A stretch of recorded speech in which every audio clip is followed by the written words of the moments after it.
My colleague here, Ashley Speller, she answers the phone. She listens to the police scanner. She consumes a lot of this news that comes in first. A lot of it goes to her. She dispatches our teams where we need to go. What was it like when this all unfolded? And we've now reached day 3 in the search for 8-month-old baby King Jay Davila. Take a look. This is him right here. He was taken on Friday night after his father left him in a vehicle at a convenience store with the keys inside and the car running. A woman then jumped inside the vehicle and took off. Now, Seguin police say a tragedy may have been averted this morning. That's all thanks to a bystander who called police after seeing a suspicious male walking along the road wearing tactical gear, wearing a surgical mask, and carrying a handgun. Now, when police caught up to that man, he told them he was headed to a church to fulfill what he called a prophecy. And check this video out. Chopper 5 over downtown San Antonio as crowds ring in 2019. So the major change drivers are going to start seeing starting Monday morning is a traffic switch on the northbound lanes of Highway 281. Drivers are going to be diverted off the main lanes and onto a newly constructed frontage road near Encino, Rio. Well, it was a story that made headlines across the nation. Police released surveillance video of a man seen allegedly swiping a baby shark from the San Antonio Aquarium, placing it in a baby stroller and taking off. And a lot calmer scene today, but just last night in the apartment building behind me, a mother and her 2 children are lucky to be alive. An overnight blaze destroyed their apartment building, causing nearly $100,000 worth of damage.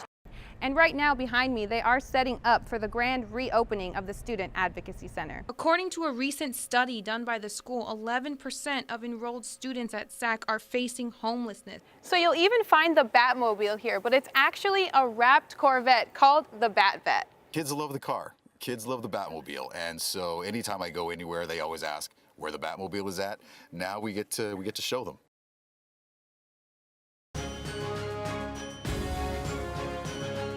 Hundreds came out to celebrate as an Army specialist and his wife received a Christmas gift unlike any other. Eyewitness News reporter Ashley Speller has their story.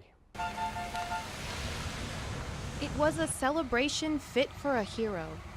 Escorted by the Patriot Guard Riders, Color Guard, and first responders, Army specialist and Purple Heart recipient Travis Worrell drove up to a home he could now call his home. This is so awesome. Yeah!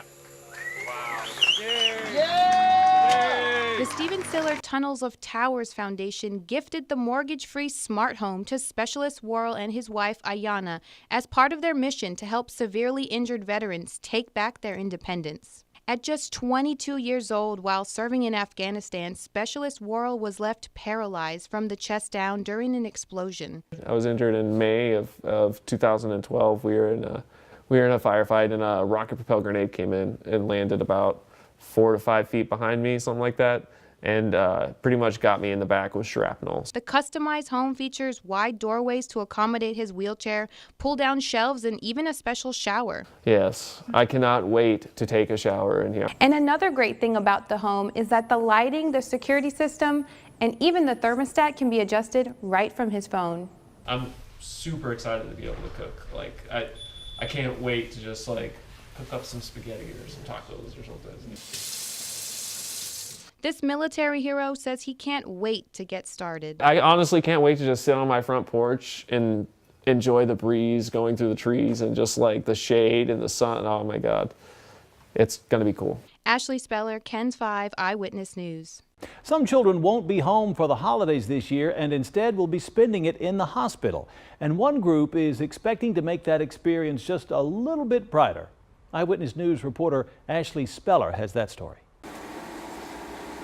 It's a tradition that's 20 years strong, making something different and unique each year as a way to give back to the community. I'm hoping they find just the right one for them.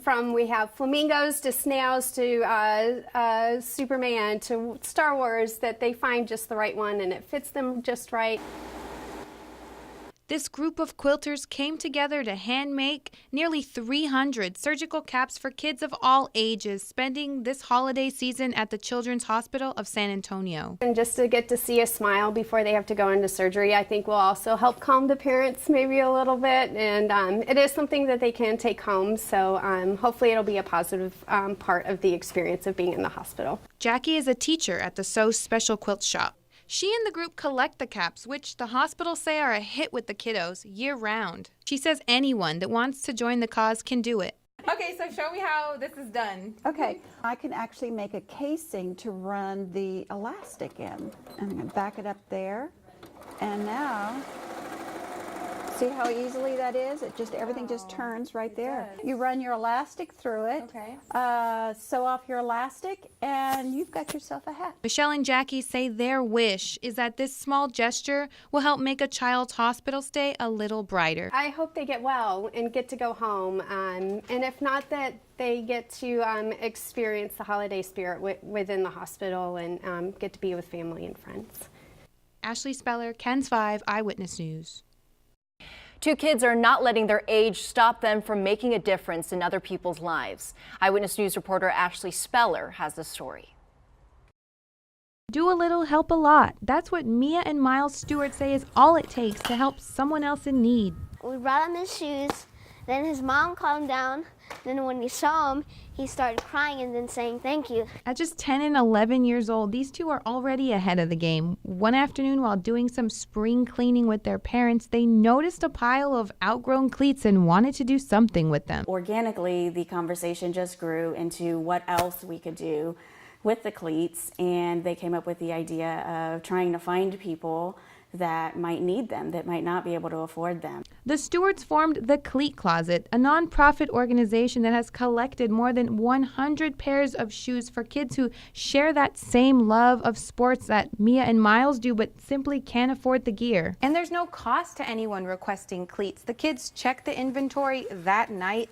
If they don't have the requested size or sport, they use the donated funds to go out and purchase the shoes. We do have football, soccer, a few basketball shoes, some golf cleats, and a little bit of everything else in between. Even with baseball practice, work, and school in the mix, the family still finds time to pick up donations and personally make deliveries where they're needed. And for those on the receiving end? Well, they look like they're about to cry, and like they just got like a brand new car, and they always say like thank you, and then they like hug me and stuff. It makes me feel great because some kids don't have the opportunity to play sports like they want to, and then when we deliver them cleats, they have the chance and opportunity to be like the next Michael Jordan or something. And it's been awesome to see them go on this journey, and for my husband and I to be right there supporting them and watching the impact that they're making on some kids' lives. Ashley Speller, KENS 5 Eyewitness News. Maybe we should do this every night. I agree. It's not a bad way to wrap up the show. What do you guys think in the booth there? Producers, you guys in? Yeah. There's none left for you, Gabe. Sorry. Sorry. Okay, sorry. Anyone have anything else to say? Cheers. Cheers. Thank you. Cheers. All right. Who's driving?